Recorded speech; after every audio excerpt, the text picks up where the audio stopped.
Assalamualaikum warahmatullahi wabarakatuh. Waalaikumsalam.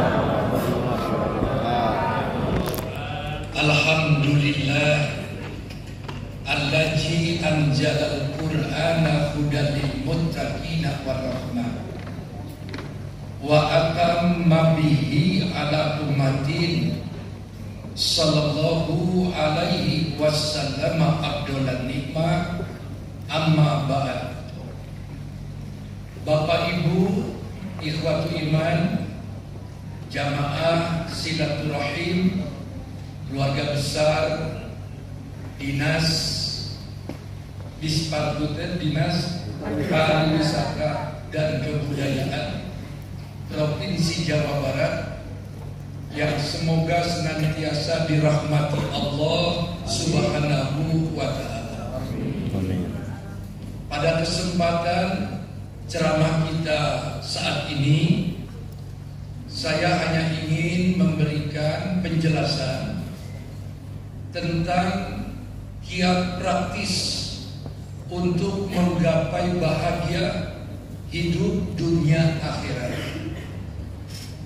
Siapapun kita, maka kita sangat berharap dalam hidup ini ingin bahagia. Orang kebanyakan mengukur kebahagiaan itu selalu dari keduniaan. Kita menyebut si fulan itu sukses dan bahagia melihat johir keduniaan. Di kantor menjabat, gedung bertingkat, mobilnya sedan mengkilat, depositonya berlipat, tanahnya diunggal tempat, istrina cantik pemikat, jumlahnya ayah obat. Itu ukuran kebanyakan. Apakah itu benar atau salah? Tentu saja ukuran kebanyakan orang ini tidak sepenuhnya benar dan tidak sepenuhnya salah. Secara fitrah kita semua ingin mendapatkan ukuran dari kebanyakan orang tadi. Tetapi Islam punya konsep yang jelas.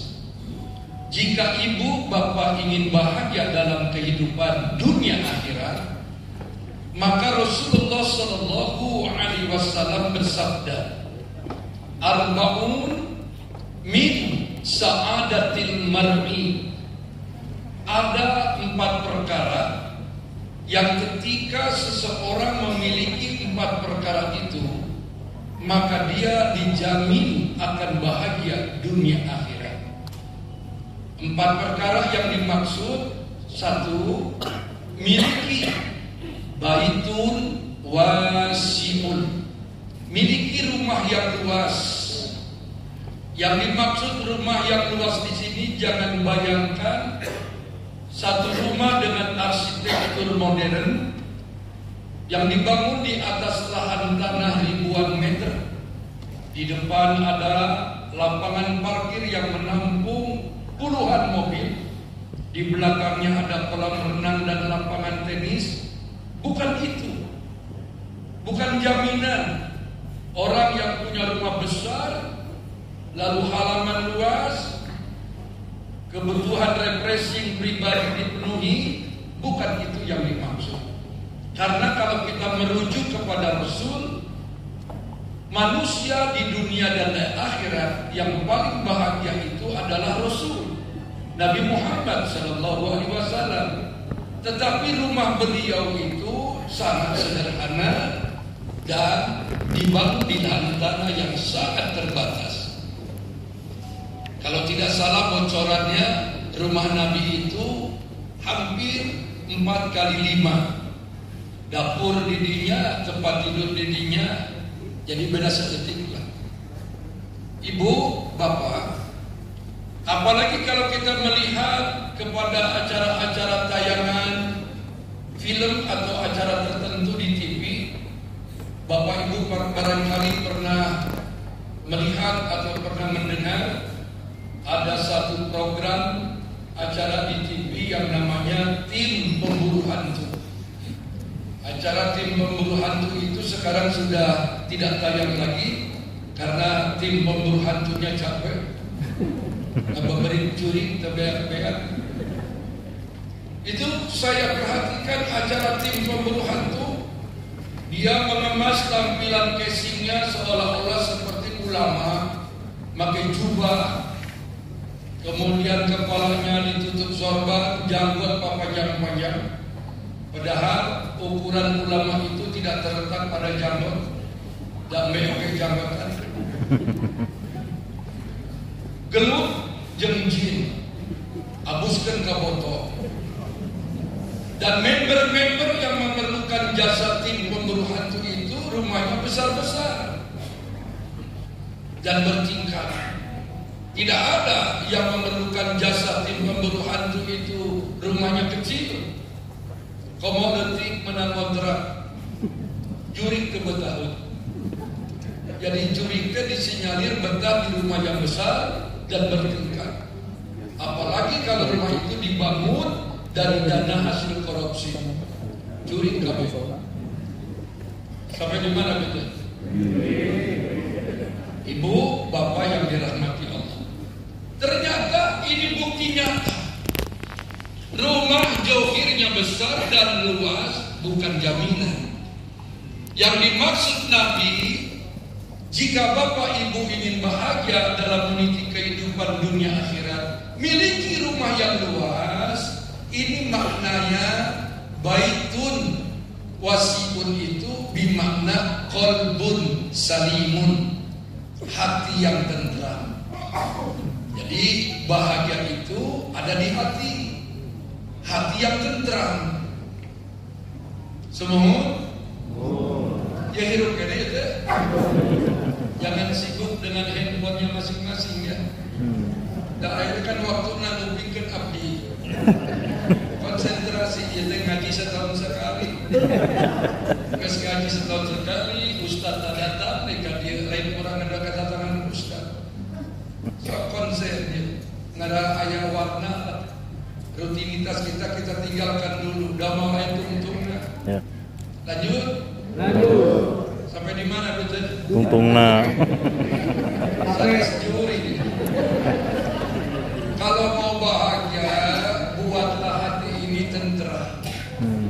Bagaimana untuk menenteramkan hati itu? Ala bi dzikrillahi tatma'innul qulub. Banyaklah zikir kepada Allah. Zikir kepada Allah itu artinya kita harus senantiasa mengisi dan menghiasi waktu-waktu kita di dunia ini untuk diorientasikan dalam rangka kepentingan ibadah kepada Allah. Jadi sing seueur ka Allah. Ibadah makhluk, ibadah guer makhluk. Ingat Bapak Ibu, hidup di dunia kita dibatasi waktu. Tidak lama. Siapa? ASN itu pensiun 58. Kepala Dinas Kaluhur genep puluhan pensiun. Pas Sekda bulan September konon pada pensiun.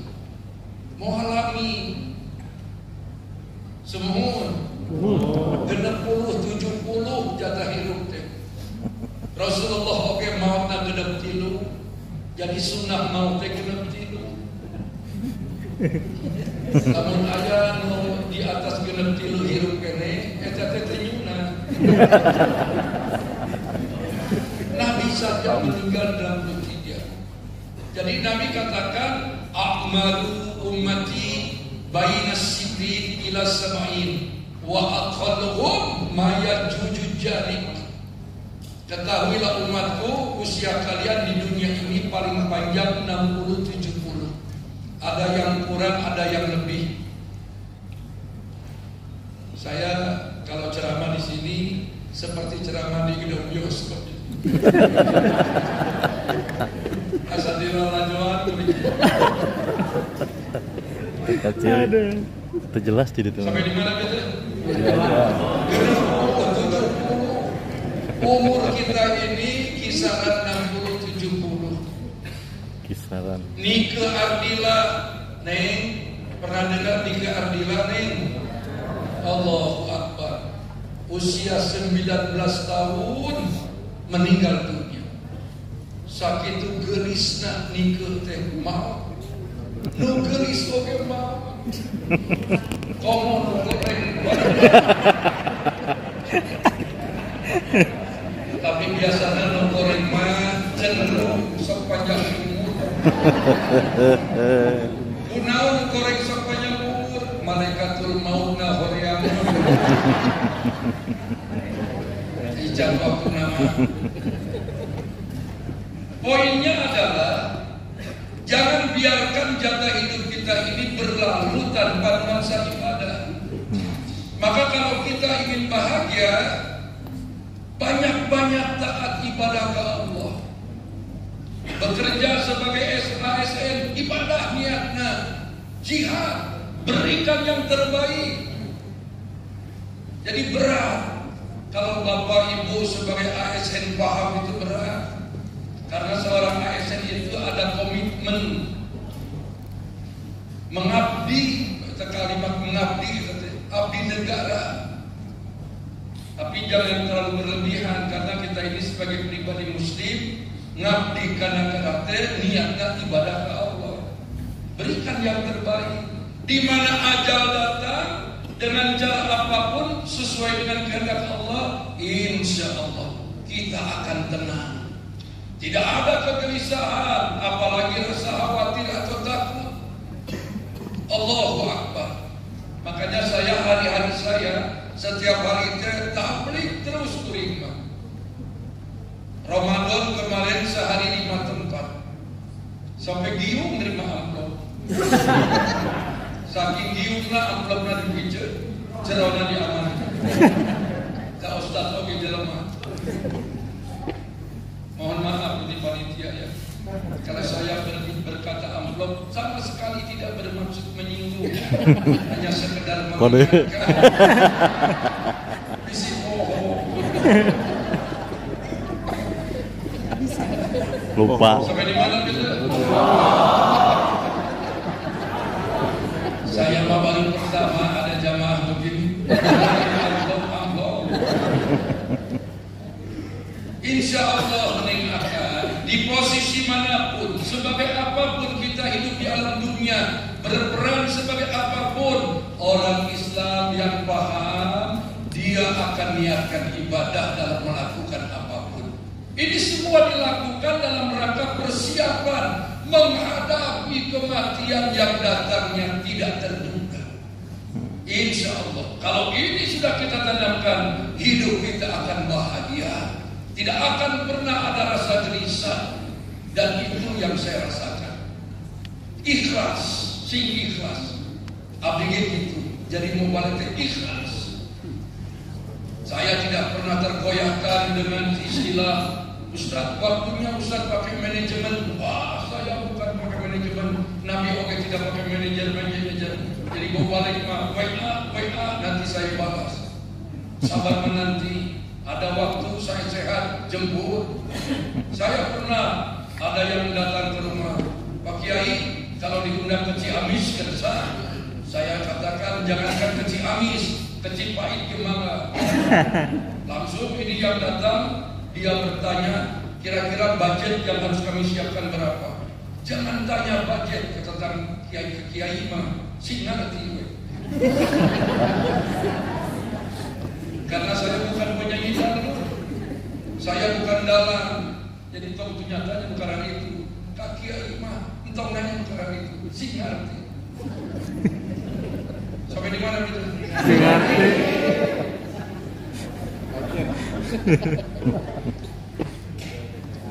Yang kedua, Bapak Ibu, kunci bahagia yang harus engkau miliki kalau ingin bahagia dunia akhirat, miliki misbahun mudikun.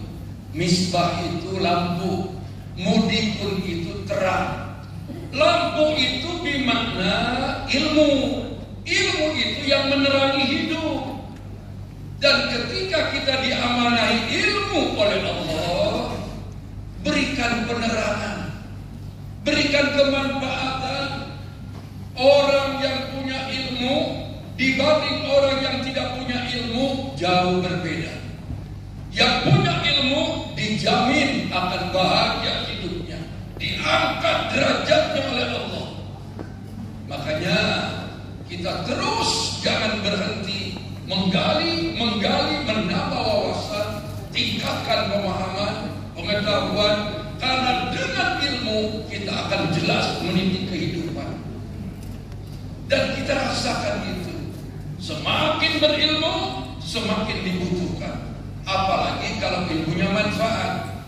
Dalam satu hadis ditegaskan, investasi yang berharga bagi seorang muslim ketika sudah meninggal dunianya, salah satunya adalah au ilmin yuntafa'u bi, ilmu manfaat. Jadi waktu hidup kita punya ilmu, tolong ilmu atau apapun Allah berikan kepada kita berupa pengetahuan, berikan kemanfaatan buat orang lain. Dan ini yang akan menenteramkan hati dan membahagiakan kita. Bahagia dunia, bahagia akhirat.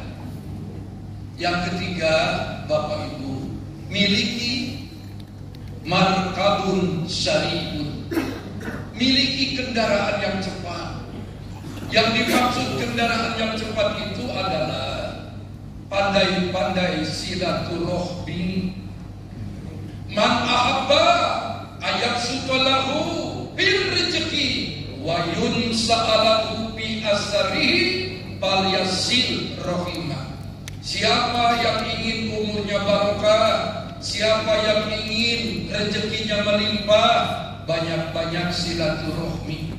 Sesuai dengan kodrat kefitrahan kita, mari ciptakan Allah sebagai makhluk sosial dan kita dituntut untuk saling bergantung. Artinya orang yang paham, apalagi seorang pribadi muslim, di dalam meniti kehidupan harus pandai membuat jaringan, pintar berinteraksi, sosialisasi, bermasyarakat. Semakin banyak kawan, semakin banyak saudara, semakin besar peluang untuk menggapai bahagia. Beda dengan orang yang eksklusif, tidak mau kenal dengan orang lain, dia merasa mampu mengatasi persoalannya sendiri. Ya, kalau orang tidak mau berinteraksi, itu hidupnya sangat mudah terkena penyakit. Beda dengan yang bergaul mah bahagia, bisa sharing kalau ada masalah, bisa berbagi, bisa menolong. Ini yang diminta Allah, dan itu akan membuat orang tersebut bahagia. Saling tolong menolong, saling memberi, saling menerima. Dan inilah kunci bahagia yang dimaksud Nabi. Tidak boleh hidup sendiri, arogan, dia merasa mampu mengatasi segalanya sendiri. Ingat Bapak Ibu, lamun kurang mau, kurang butuh batur. Tidak ada mayit meninggal mandi sorangan, pakai kain kafan sorangan, kucuk-kucuk ke makam sorangan. Kalau pakai ambulan atau ya pakai ambulan nyetir sorangan. Kebayang tuh lamun ayam mayit nyetir ambulan sorangan. Kita perlu orang lain, perlu didoakan orang. Dan ini yang harus kita renungkan. Hidup harus bergaul. 1000 kawan masih terasa kurang, 1 musuh terlampau banyak. Itu peribahasa yang ada di negeri ini. Secara psikologis ternyata benar. Hiji musuh mah heureun dunia teh. Ada yang lempar ke kanan bisi didinya, ke kiri bisi didinya, tuntungna ke mana-mana. Tapi kalau banyak kawan, luas dunia ini luas. Kalau banyak kawan luas dan banyak. Saya dalam kapasitas sebagai mubalik yang berceramah dari berbagai segmen, mulai dari rakyat jelata, pinggir laut, ke lubuk, ke gunung, sampai pusatnya di Gedung Sate. Beberapa kali ceramah di Kemenhan Jakarta.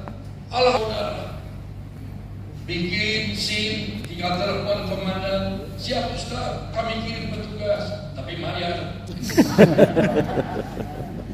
Tapi paling tidak dipermudah, karena dimaklum Ustaz ganda. Itu enaknya jadi Ustaz. Tapi bukan Ustaznya, siapapun kita kalau pintar bergaul, banyak kawan, banyak saudara, selain pintu rezeki terbuka, maka usia kita juga akan barokah. Dan inilah yang membuat kita bahagia. Dan yang keempat, ini yang paling berat ini. Kalau bapak ibu ingin bahagia, miliki zaujatun sholihatu, miliki istri yang solehah. Mudah-mudahan ibu-ibu yang hadir di sini sudah mencapai derajat istri solehah. Tapi tidak cukup amin, perlu dibuktikan. Pada hari orang ngaji tadi bahala uman amin. Kelakuan terlalu. Ya bapak ibunya, kalau bapak ingin bahagia, usahakan, arahkan, doakan istri bapak jadi istri soleh. Karena tanggung jawab suami kita deh. Ibu kalau ingin bahagia, doakan, ingatkan suami supaya jadi suami yang soleh. Pasti bahagia. Upami bapak gaduh istri gelis terasoleha, ditinggalkan sabulan keluar kota, regreg tenang. Istri cantik soleha ditinggalkan sabulan aman, karena soleha. Nu gelis soleha ditinggalkan sabulan aman, komo nu goreng soleha lebih aman.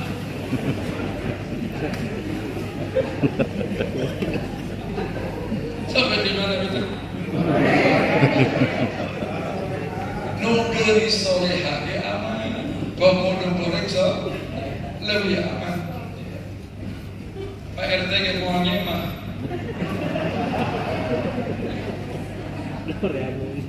Seperti apa potret istri soleha itu? Yang merasa dirinya perempuan, tolong disimak nih. Istri soleha itu ija najorta ilaiha sarotka, setiap dipandang oleh suami menyenangkan. Coba ibu sekali-kali dekat suami, suami seri atau manyun? Lamun seri berarti ibu soleha, lamun manyun cat soleha. Setiap dipandang suami menyenangkan. Artinya istri soleha itu punya 5 kecantikan. Cantik wajah, pinter dandan. Jadi ibu perlu pinter dandan. Cuma kalau berdandan itu sesuaikan dengan umur. Jangan umur 70 tahun bikin Anis Krisdayanti, bulu mata Sahrini, bikin ditampilin kuki pak, cek salaki ya topeng monyet. Kau lebih tinggi. Jangan ibu tidur pakai bulu mata lagi. Lihat salaki dia. Yang penting bersih dan harum. Minimal ibu kalau mau tidur, istri soleha itu sisir rambut ke belakang, jangan pernah ke depan. Sisir buka tukaran. Pakai bedak tipis, pakai lipstik tipis, bila perlu pakai baju tipis. Kalau tidak punya baju tipis, yang aman pakai legging. Istri saya juga punya legging, dan saya yang memerintahkan. Neng, meser legging, neng. Kata istri saya, kenapa? Daripada akan ningali legging batu. Langsung dia nantang, akan ingin warna apa? Saya jawab, cari saja corak trio macan, neng. Langsung istri saya beli di pasar baru corak trio macan. Pulang ceramah dari Sumedang, setengah 2 malam istri saya buka pintu, sudah pakai legging. Yang tadinya leles jam tunduk, ningali pemajikan pakai legging jadi buta. Tapi saya tidak nyenyak tidur, karena asa tidur jam malam. Saya bilang ke istri saya, Neng, ganti deh, tolong. Istri gue udah bilang. Jadi ibu yang sudah punya suami, tolong besok beli legging khusus cara tidur. Tapi yang boleh pakai legging yang usianya 70 tahun ke bawah. Yang 70 tahun ke atas saya tidak sarankan. Kenapa? Tertega ningali. Cek salakina ia dorong dok timah.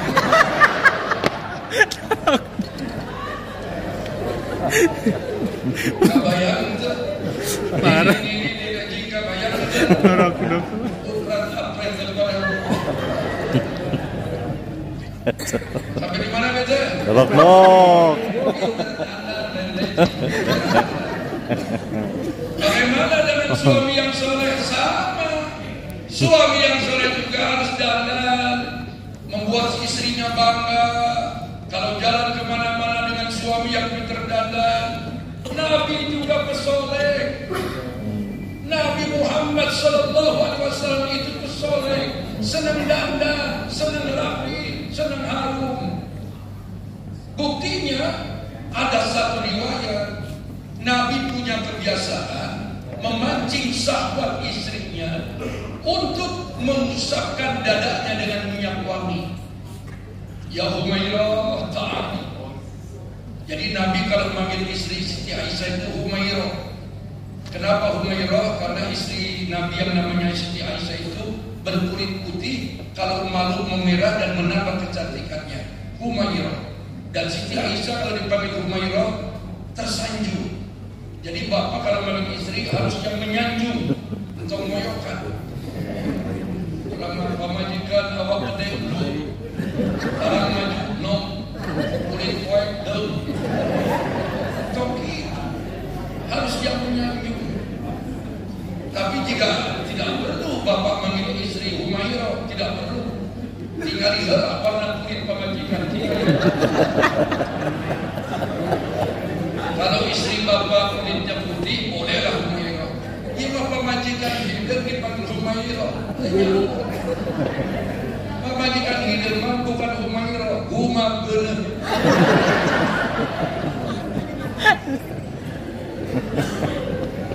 Ya Humairah, ta'ali kan dia pamalurkan akalnya pakai minyak wangi. Tuh, Siti Aisyah memegang dada Nabi yang berbulu.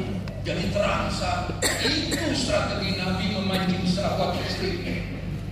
Hari bulan masa laki ayuna, mah pamalur kena DPO. Ujung-ujung saat pamajikan terangsang no ayat di jalan. Kenapa tidur makan digosok pakai balsam? Minyak wangi lain balsam. Ayat begitu dia. Ya. Sama lelaki juga dandan. Saya pulang ceramah malam jam berapapun mandi saya. Kebetulan di rumah pakai shower. Nice. Cekuk. Air itu enak. Jalruk produk Belanda. Katanya Belanda mahal setik tapi kemampuannya lama. Kudu cerdas lah menang-menang. Lanjut. Sisir saya. Pemajikan kayak nyisir lah. Isi muda. Cuma kalau Ustadz mah tidur tidak pakai piyama, cukup di sarung. Saya mengkaji dan mendalami mengapa ajengan dan kiai dari zaman dulu kalau tidur pakai sarung. Ternyata kalau lelaki tidur pakai sarung itu gerakannya efektif.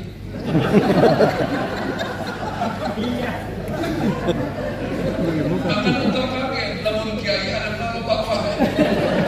Kamu bakal lama sarungnya tadi jahit, meleng gitu. Segedek-gedek at-tahiyatul mubarakatuh. Sampai di mana beda?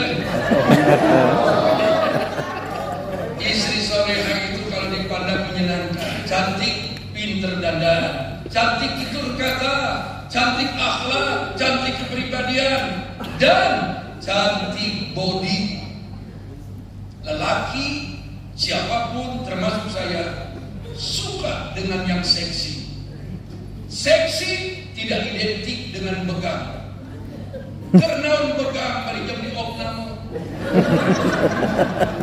Yang disebut seksi itu proporsional. Walaupun besar, tapi membentuk. Kalau artis, contoh artis itu genada.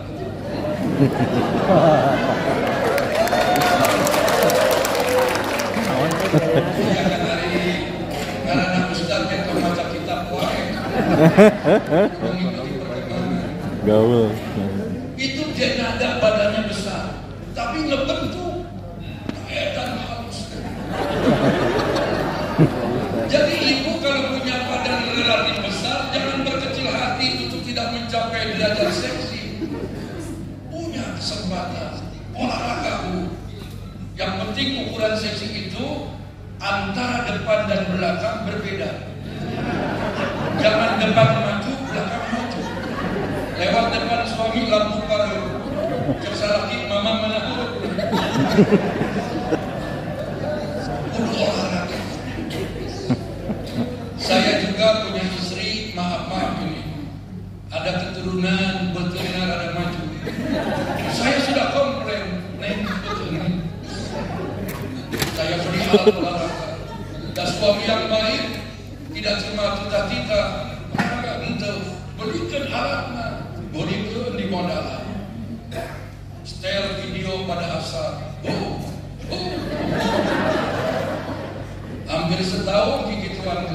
Alhamdulillah.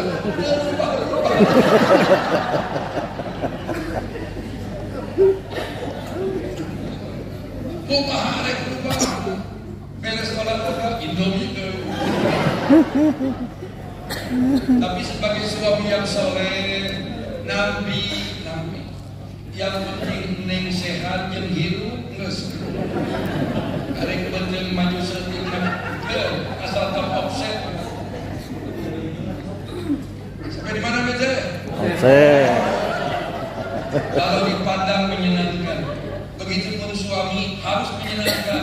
Jangan membuat istri tidak pede kalau jalan dengan bapak. Apalagi kalau undangan, dandan, nyisir, bila perlu, gunting rambut dengan gaya yang update. Dandan, jangan terharu oleh usia. Saya juga kalau di rumah tidak pakai kopea, nyawa hantu. Aku tidur di kopea. Semua, saya datang ke tukang cukur, tolong buat rambut saya seperti anak muda. Itu kudu jadi si pamajikan teh bangga depan jemuran. Jangan memalukan. Seorang suami kudu pinter dandan.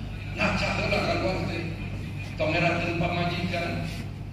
Kalau ke undangan bapak tidak bisa dandan, pamajikan jadi heran. Tungtungna enggak bohong. Bapak teh payung, mama itu saya heula. Salah kita tadi heula, pamajikan tapi kecai heula. Kenapa tidak mau bareng? Ngerakeun kudu pinter dandan, Pak. Punten. Lanjut. Yang kedua, istri solehah. Ija amartaha atau angka. Kalau diperintah suami, sepanjang perintah suami tidak melanggar syariat, wajib taat. Tapi suami yang soleh tidak pandai cita-cita ke pamajikan. Istri itu bukan pembantu. Istri itu mitra. Dan orang yang paling capek dan paling berat melakukan tugas di rumah adalah istri. Jadi bapak singa ke pamajikan. Setuju bu? Untuk cita-cita ke pamajikan. Lain pembantu pamajikan teh. Sebelum cari harga kilo, Pasaratul maut, kau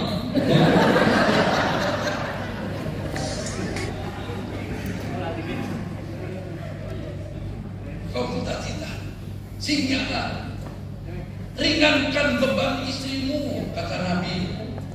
Seorang jenderal, rajanya jenderal.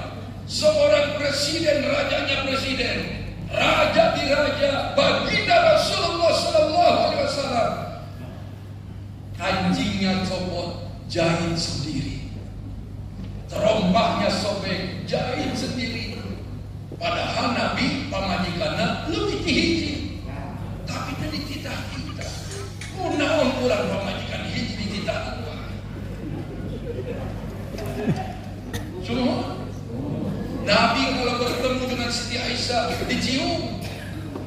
nyaa.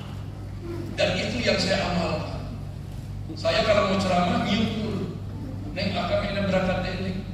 Mau ceramah di Disparhut Provinsi Jabar, mengatakan cekuk.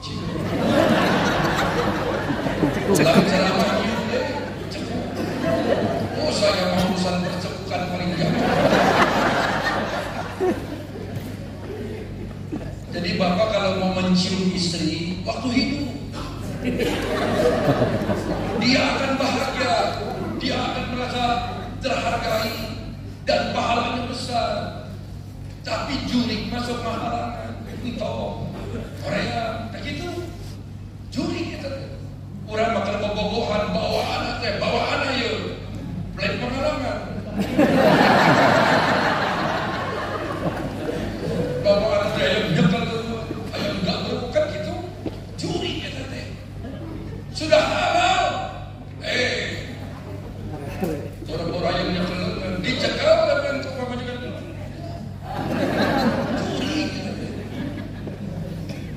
Semua. Jadi bapak singnya ke pemajikannya, karena Nabi paling tidak suka dengan lelaki yang galak ke pemajikan. Manusia lelaki yang paling dilaknat Allah, lelaki yang galak ke pemajikan.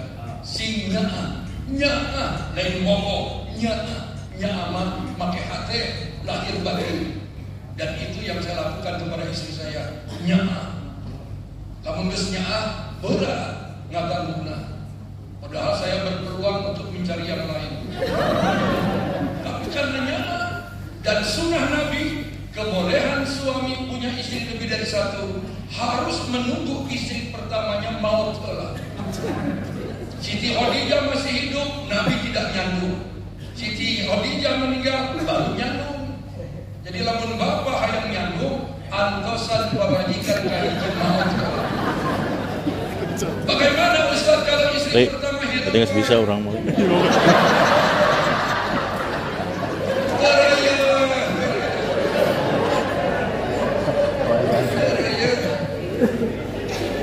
Saya juga sekarang ternyeri. Lain cahaya.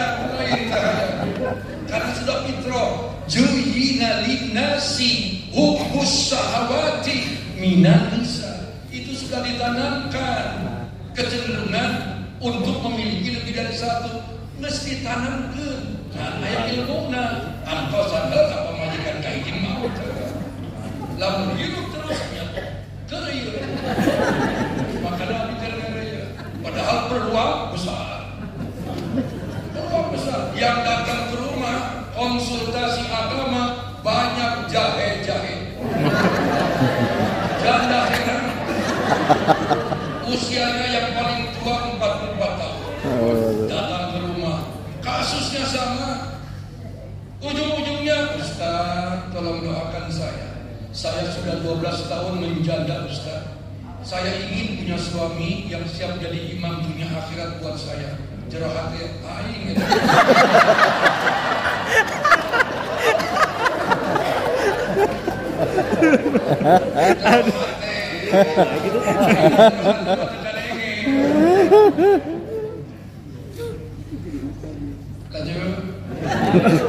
Nukatilu ngarkancan. Neng mangeuna serius. Saya mau belum mikirin. Ijal ciptaan hafidotka fimaliha. Istri soleha itu kalau dapat rezeki dari suami selalu pandai bersyukur, pinter memanage. Berapapun uang yang diberikan suami, ibu sebagai istri harus pakai wajah yang manis. Alhamdulillah. Tatap wajah suami. Nuhun apa? Tilu kali nuhuna. Nanti pulang dari sini latihan di depan cermin. Jangan banyak pidato pemajikan mah. Diberi duit pidato saja. Jangan akhirnya mahikan naon. Jadi laki model naon. Waduh itu berat. Ibu mah tugasnya alhamdulillah. Nuhun akan nuhun. Sabulan 3 juta nuhun. 5 tahun terubah-ubah 3 juta kene.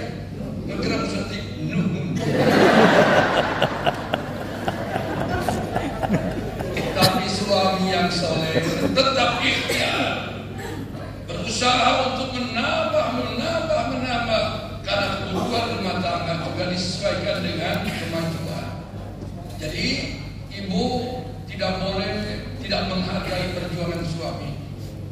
Nanti kalau ibu banyak menekan suami, lalu suami punya keterbatasan, dan pada akhirnya dia melakukan perbuatan yang bertentangan dengan syariat, dan itu akibatnya patah dunia dan akhirat. Kita lihat sekarang ada Allah mempertontonkan anak pegawai pajak tertangkap, kasusnya dibuka, oh bapaknya begini. Kemudian anak kolonel AKBP polisi di Sumatera Utara terungkap, oh ternyata bisnisnya begini. Tuh, kullu jasadin nabata suhtin panaru aula bi, setiap daging yang tumbuh dari barang haram akan menjadi panas akibatnya. Tebarokah. Di sini peran istri begitu amat penting. Tolong ibu kerjasama dengan suami.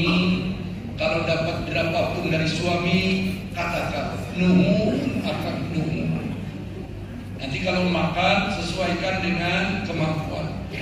3 juta dipotong listrik, potong PDAM, potong segala rupa, jajan ongkos udang. Salah kira beresan musim mentung lulusan kerupuk baju kecap.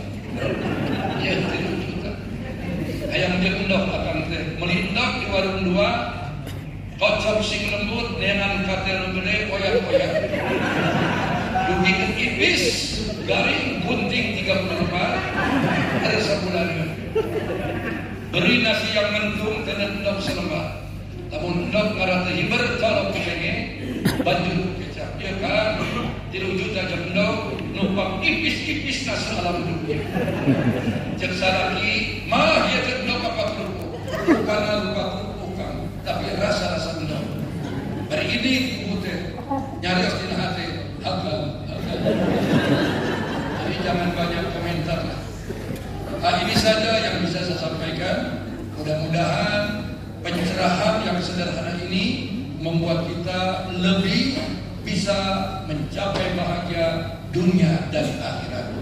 Amin. Semoga jajaran dinas, para ustaz dan kebudayaan Provinsi Jabar senantiasa mendapatkan bimbingan dan perlindungan dari Allah Subhanahu wa taala.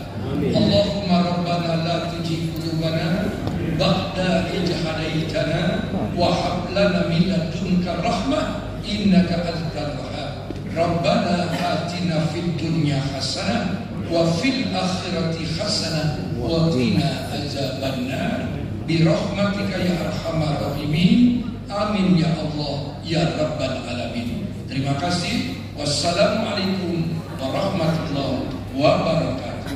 Waalaikumsalam